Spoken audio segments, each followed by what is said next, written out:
Hey, what's going on? It is Manus coming at you from the dojo, and today is a little video tutorial on two subjects that I'll combine together. I did not rehearse this, so I have no idea how it's going to sound, but hey, here goes nothing. Two things we're going to discuss briefly and as quickly as possible to give you some intel and some knowledge. One is the fat bar, okay? Probably doesn't get discussed enough, although I don't know, maybe in Olympic circles it does, but the fat bar is a cool tool to have. These are not found often in your McGlobo gyms. However, they probably are found in your barbell clubs, your Olympic lifting clubs, maybe your odd object clubs, that sort of thing, where you'll find a fat bar. And the fat bar, for those of you that are unfamiliar, the fat bar is a larger diameter bar that is hollow. It is not an Olympic bar. It does not have the bearings. It doesn't spin. It is just simply a hollowed out bar. Think axle, the axle lifting kind of thing. Some of those are solid, some of those aren't. But anyways, this is just a hollow bar that weighs somewhere between maybe 17, 18 pounds. Goes for anywhere between 60 and 80 bucks. I picked this one up. This is Titan. I picked this one up on Amazon for $70, and it has been a great addition to the home gym. That being said, what kind of lifts can you do with a fat bar? What's the benefit of a fat bar? Maybe what are the disadvantages of a fat bar? And how does somebody that at my age, going to be 48, utilize a fat bar, and why? I know it's a lot, huh? But anyway, there's a lot right there. I don't know where I came from. But anyways, the fat bar in and of itself, again, has a greater diameter than your 38 millimeter or 33 millimeter Olympic bar. So you are forced to use your grip ability, your grip strength. You are forced to use that more so when you're lifting this type of bar, whether it's for a deadlift, continental, overhead press. If you're going to clean this bar to get to the press, you're forced to use your grip, your forearm strength, your hand strength, your bicep strength, and capabilities to get this bar where it needs to be. That's one of the advantages of lifting things that have a greater diameter, is that you really do engage your forearms, your hands, biceps, etc., traps, etc. So anyways, that's one of the advantages of a fat bar. That being said, the disadvantages, and I kind of said it already, it does not spin. It does not have collars. That was the word I was looking for. It doesn't have collars, so it doesn't spin. So if you're gonna go and try to do like cleans with a fat bar, I mean, you can. It's not gonna be fun. The collars there are no collars, so nothing is spinning.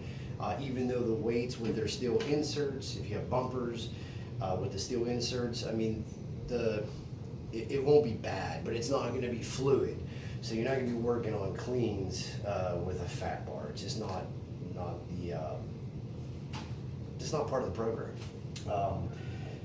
So that being said, what lifts are advantageous with a fat bar, and what am I doing to kind of keep myself engaged when it comes to moderate weight to tax myself? So that is for myself.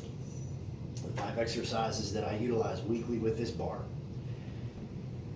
stiff leg deadlift, continentals. Look that one up. Those are great. Not done enough in my opinion. Continental, deadlift, Zercher squat, and overhead press, either seated or standing. Those are the 5.5 exercises that I still utilize weekly to but to keep my level of strength that I need going on 48 years old. And there's, I forgot one. Damn it. Let's make that 6. Bent over row, overhand grip. So yeah, 6 again: stiff leg deadlift, continental, deadlift, Zercher, overhead press, and the bent row. Those are my 6 exercises that I have to perform weekly. I choose to perform weekly for my own well-being. So I just want to put that out there. I do believe the fat bar has more benefits, more pros than cons. So if you're looking to focus on certain lifts, you know, strong lifts, this bar will get you there. So will Olympic bar too. So you're not, you know, one or the other, whatever works for you. Again, I don't actually have an Olympic bar right now. I utilize the fat bar.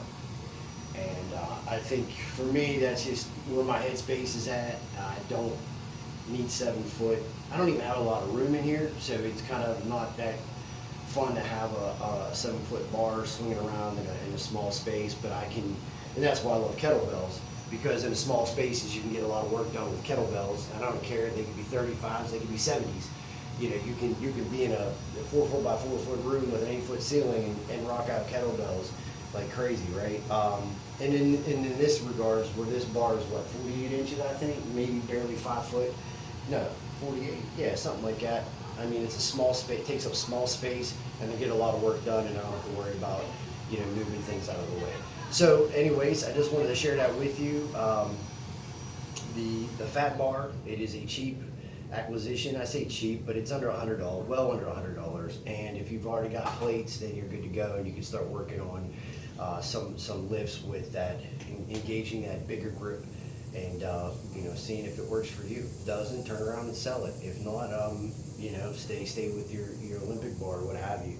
But this is a nice thing. I will leave you with this, the Continental. I'm using a little bit of a pad here today, a little platform that I made. Continental is a hell of an exercise. If you get a chance to throw it into your arsenal, please do. I don't even know if you can see me. Hopefully I'm in the frame. But that Continental, man, what a great lift, because you just go so much higher than your deck. You're going above that belt. Now, I'm not lifting super heavy, but you can see the heavier you get, but the goal, you know, it gets real fun. But the goal is to get that bar up over that belt. And then from here, you can go into your clean and go into your press, which I cannot do because I'm at ceiling's height here, or limit. If you're going super heavy, for example, you may do switch grip, which is going to get you here. Then your switch, and then clean up, which is nasty. And then from here, press. You go back in your searcher. So anyways, some fun times with the fat bar. Hope that was a little educational. Didn't sound too crazy. If you're getting older, do what you gotta do, but gotta keep lifting, man. Engage that T.